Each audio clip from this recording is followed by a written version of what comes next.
call for retraction of 400 scientific papers amid fears organs came from Chinese prisoners. Here's a summary of the article. A world-first study has called for the mass retraction of more than 400 scientific papers on organ transplantation, amid fears the organs were obtained unethically from Chinese prisoners.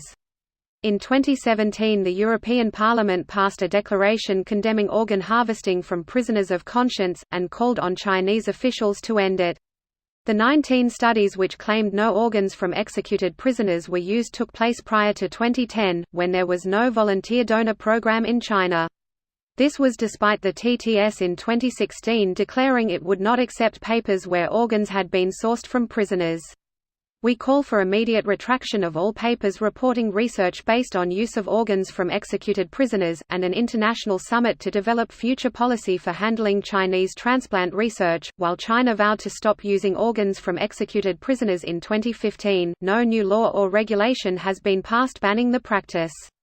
In December, the Independent Tribunal into Forced Organ Harvesting from Prisoners of Conscience in China issued its interim report, finding, the tribunal's members are all certain, unanimously, and sure beyond reasonable doubt, that in China forced organ harvesting from prisoners of conscience has been practiced for a substantial period of time involving a very substantial number of victims.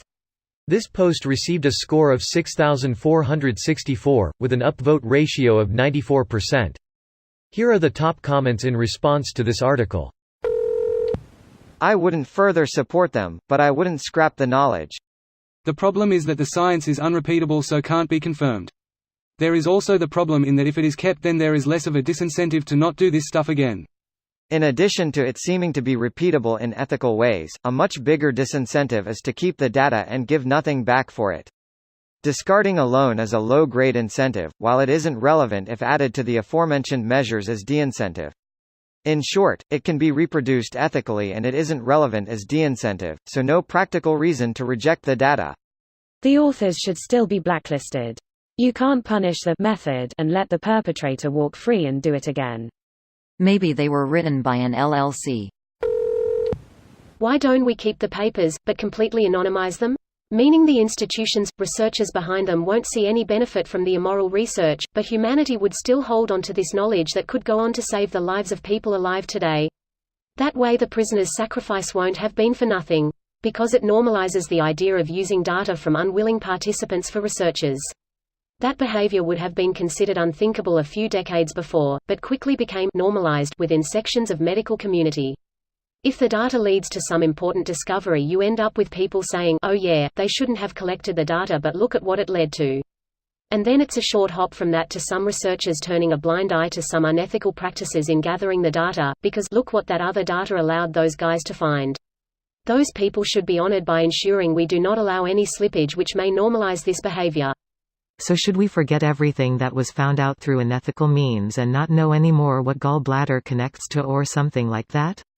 That would be pretty stupid, right? Of course that would be stupid.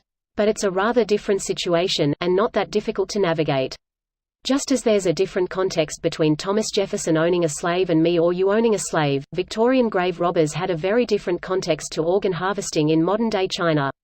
We cannot get away from the murky foundations of humanity. I am arguing that we should fight quite hard before choosing to go back into gutter that we spent so much effort to lift ourselves out of.